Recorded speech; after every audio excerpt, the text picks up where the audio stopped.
¿Qué tal? ¿Cómo va ese proceso de transformación? ¿Bien? ¿Sí? Perfecto, eso me gusta.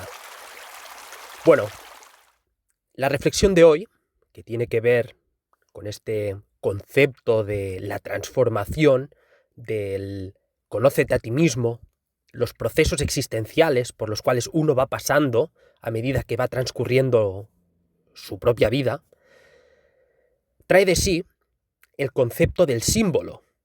¿Qué es el símbolo? O mejor dicho, ¿cómo se sostiene un símbolo? Un símbolo, en última instancia, está codificado. ¿Y qué es que algo esté codificado? Pues que trae de sí una información. Los códigos, como tal, están encriptados con información, y esa información nos intentan decir algo. De ahí podemos empezar a construir paradigmas, podemos empezar a construir relatos.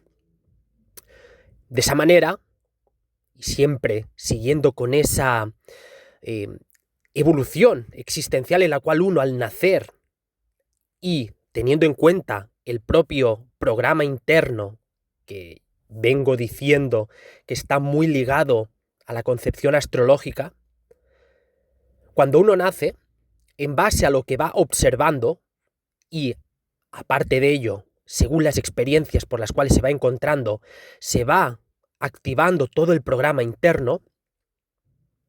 Todo eso como tal, si estuviéramos en un entorno neutro, en el cual no hubiera condicionamientos, no hubieran sugestiones, con lo cual el propio individuo pudiera desarrollarse sin ninguna intromisión externa, de una forma u otra podría exteriorizar todo ese potencial, todo el programa interno que lleva. Pero ¿qué sucede? Que al nacer, como uno se empieza a relacionar con el entorno y ese entorno ya está condicionado por un relato, aparte de la propia relación que trae de sí estar en compañía de las demás personas, conlleva y trae de sí que uno se vea supeditado ya desde su nacimiento a ir absorbiendo, a ir haciéndose cargo de ciertos símbolos, que son esos códigos, esos programas, esa información, que acaban sugestionando, que acaban interponiéndose en el propio hacer de la persona. Vale, eso está muy bien. Pero también es bien cierto que el propio individuo, a medida que va creciendo y en cierta manera va siendo acompañado por su entorno, de ese programa interior, el cual se va activando, el cual va generando esas apetencias, esos intereses, esa voluntad por ir hacia ciertos objetivos, todo eso, aunque el relato en cierta manera ya esté supeditado, condicionado por las voluntades, vamos a decir, de quienes tienen la potestad para ir dirigiendo al colectivo, a los grupos humanos,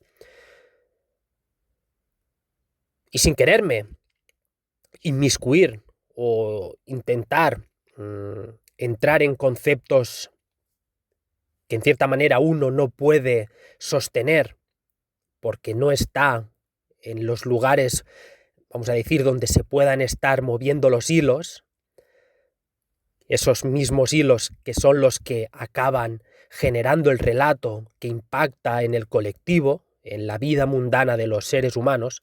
Más allá de eso, si uno se desvincula de ese relato, ¿y qué quiere decir que uno se desvincula de ese relato? Si uno por la mañana se despierta y abre la ventana, ¿qué realidad va a haber ahí?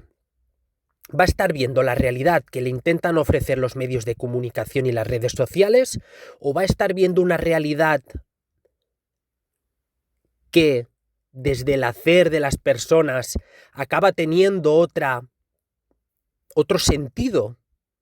Si en la televisión nos empiezan a condicionar o a exponer las noticias que tienen que ser expuestas para ir sugestionando y para ir afianzando y potencializando el relato que se quiere sostener, si uno se desvincula de esa parte, y empieza a observar la vida misma que empieza cuando uno por la mañana se despierta y pone los pies en el suelo, y desde ahí, observando la ventana con el escenario que se encuentra enfrente, empieza a ver que uno tiene la capacidad de sostener y de crear su propio relato, el mismo relato que está encriptado en el interior de uno. Entonces, y siguiendo con el concepto del proceso de transformación, cuando uno está cuestionándose las cosas, cuando uno desde su sentir y en base al trabajo que viene haciendo considera que tiene que hacer cambios, de una forma u otra va a tener que entrar en el símbolo, en el código, en el dato, en esa información que uno se ha hecho cargo de ella, pero que en última instancia no le pertenece, no es suya. Por eso cuando entran en juego los procesos catárticos, esas crisis, esos momentos en los cuales uno siente ese vacío existencial, o si no se llega a ese punto, hay una sensación que hace que lo que venía viviendo ya no tenga el mismo valor, sea lo que sea, y sea más o menos sentido o más palpable, cuando eso se empieza a notar, ahí lo que está viendo es un llamado a recodificar, a resignificar esos códigos, esos símbolos. Entonces, si uno observa el símbolo, esa información que uno se ha hecho cargo de ella, y empieza a cuestionársela, empieza, lo que venía diciendo, a resignificar esa información. ¿Por qué digo esto? Porque cuando uno resignifica el símbolo, está llegando a su verdadera esencia. ¿Y esto cómo se puede traducir en lo práctico? En lo práctico, esto lo que intenta reflejar es que el símbolo, el concepto, ese mensaje que de generación en generación hemos ido absorbiendo y hemos ido dando por bueno, de una forma u otra, llegaría un momento en el cual alguien le daría valor a ese símbolo, a esa información. Alguien, en base a esos códigos, empezaría a exteriorizar o empezaría a divulgar ese símbolo. Pero aquí hay que hacerse una pregunta, hay que cuestionarse quién o quiénes han decidido que ese símbolo, en base a la información que intenta reflejar, es así como nos lo intentan vender. Entonces, para que esto se pueda entender, toda ideología, todo credo, culto, religiones, cualquier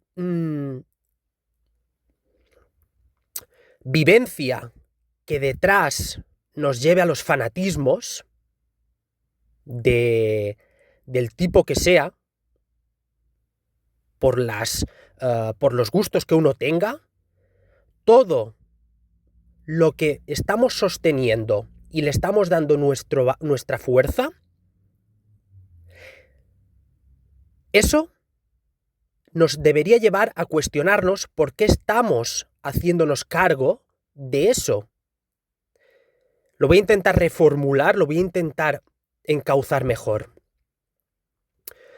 Cuando uno tiene, vamos a decir que una ideología en concreto, cuando uno, vamos a decir que promulga con los valores de cierta, ideología, o cuando alguien se acompaña de unas creencias religiosas, o cuando uno, digamos, se convierte en un forofo, venga en base al deporte o a los conceptos científicos, a la política,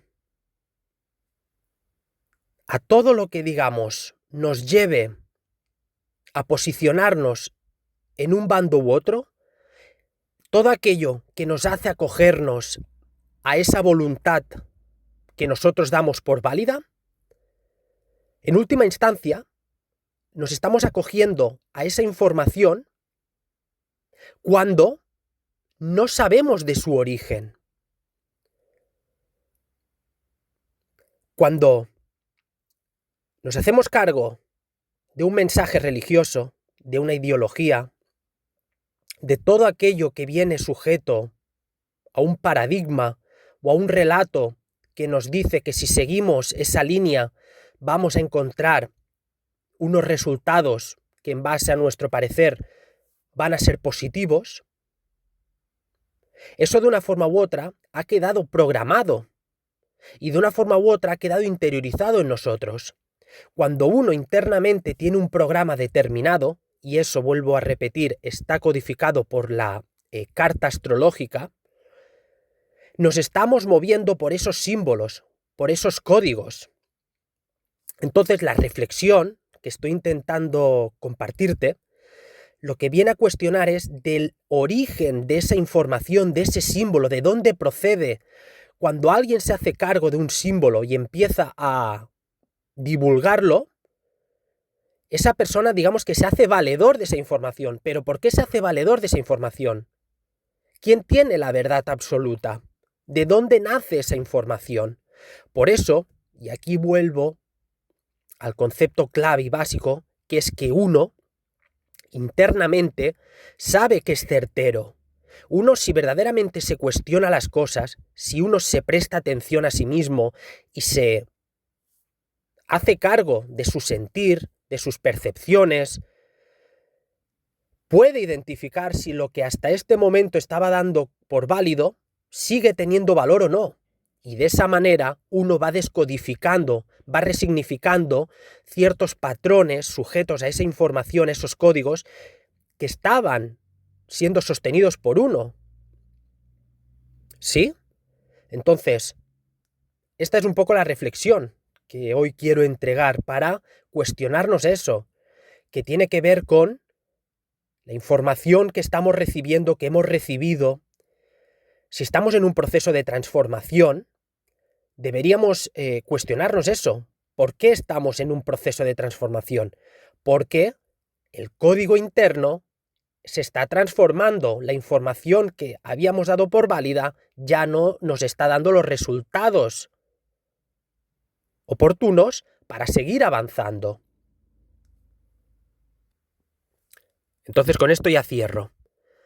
Lo que se tiene que entender que todo relato lo que busca, de una forma u otra, es condicionar, es sugestionar. ¿Por qué? Porque detrás hay unos intereses. Y esto no quiere decir que los intereses no sean buenos, no sean válidos para prosperar, para mejorar el entorno, para que la vida, digamos que del común, vaya mejor. Y también se puede dar lo contrario, que haya relatos que busquen seguir condicionando al individuo, seguirlo subyugando, para que siga atrapado en el mismo ciclo evolutivo llamado de bucle existencial. ¿Sí? Con lo cual, al final, en el momento en que uno se posiciona en su centro, uno se hace cargo de sí mismo, desde ahí puede empezar a resignificar su existencia. Porque desde mi parecer, en última instancia, esta experiencia terrestre lo que nos está diciendo es que nos tenemos que integrar. ¿Y qué quiere decir esto de integrarse? Integrarse como unicidad, con todas mis facultades, con todas mis facetas, con todas mis características genuinas. Con lo cual, en el momento en que me integro y a la par me estoy haciendo cargo de mi ser, de mi persona, de mi voluntad, en el momento en el cual voy soltando todo lo que ya no requiero, voy direccionando la senda, el camino, mi proceder, mi avance. Con lo cual, en esto que venía diciendo anteriormente, cuando uno se levanta por la mañana y observa el escenario nos está diciendo, nos está interpelando que dentro de este relato, de este lienzo, uno puede crear su realidad, realidad que está en el interior de uno. Por eso la historia, el relato, está escrita en nuestro interior, pero será mediante nuestros propios actos que nos irá llevando a conocernos cada vez mejor, y desde ese conocernos cada vez mejor nos iremos integrando. Y cuando uno se está integrando, cuando uno se vaya integrando, irá dejando atrás todo lo que ya no le pertenece. Y para que se pueda hilar mejor lo que he expuesto, hay que centrarse en el concepto de la espiritualidad. ¿Qué es esto de la espiritualidad? Para mí, resumiéndolo, tiene que ver con plasmar la antimateria en la materia. El concepto espiritual trae de sí plasmar la antimateria en la materia. Entonces, siguiendo con la reflexión, con lo que he venido exponiendo al respecto de los símbolos, de las codificaciones, de lo que está encriptado en el interior de uno, esto que puede parecer muy abstracto, para que se pueda transferir a la materia, para que se pueda comprender, hay dos preguntas que considero que son claves para intentar identificar dónde está la esencia espiritual de un individuo. Y si no es la totalidad de la esencia, como mínimo es una parte que ha quedado muy velada, muy limitada por el escenario terrestre, por la realidad terrestre, por el relato que se nos ha impuesto. Entonces, estas dos preguntas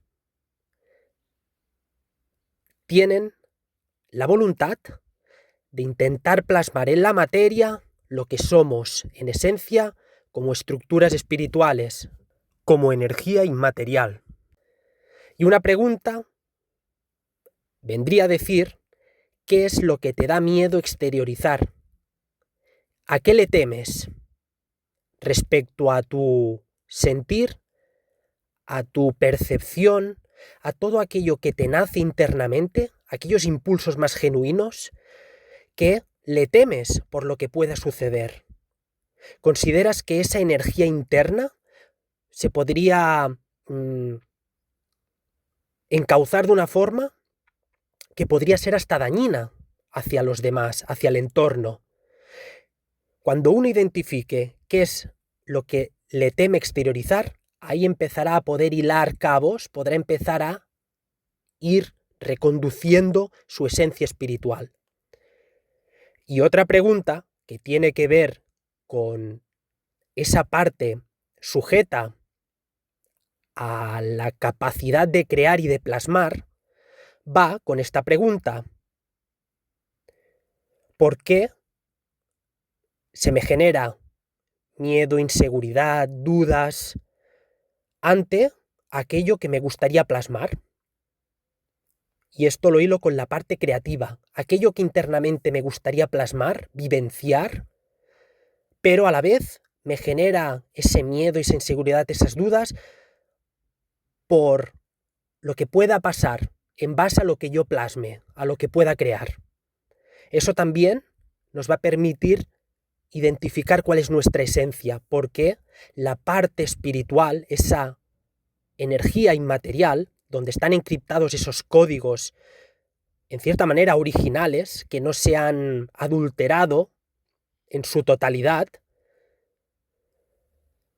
traen de sí esa esencia artística, esa parte creativa, que para mí está muy ligado a lo espiritual. Entonces, esa energía inmaterial, al plasmarse en la fisicalidad, en la materia, por lo que he venido diciendo anteriormente, al considerar que una vez nos ensamblamos en una estructura física, estos códigos que portamos se acaban supeditando al relato externo, a la codificación que se nos ha ido haciendo creer como válida, con lo cual se genera esa dicotomía, esa dualidad, esa polaridad, que detrás trae dudas, miedos, inseguridades, impulsos que están reprimidos. Y entonces se empieza a generar una serie de distorsiones que hace que llevemos al subconsciente, a la sombra, todo lo que somos en esencia. Por eso esas dos preguntas para mí son fundamentales contestárselas. Como me gusta finalizar estos audios, seguimos, que esto no para.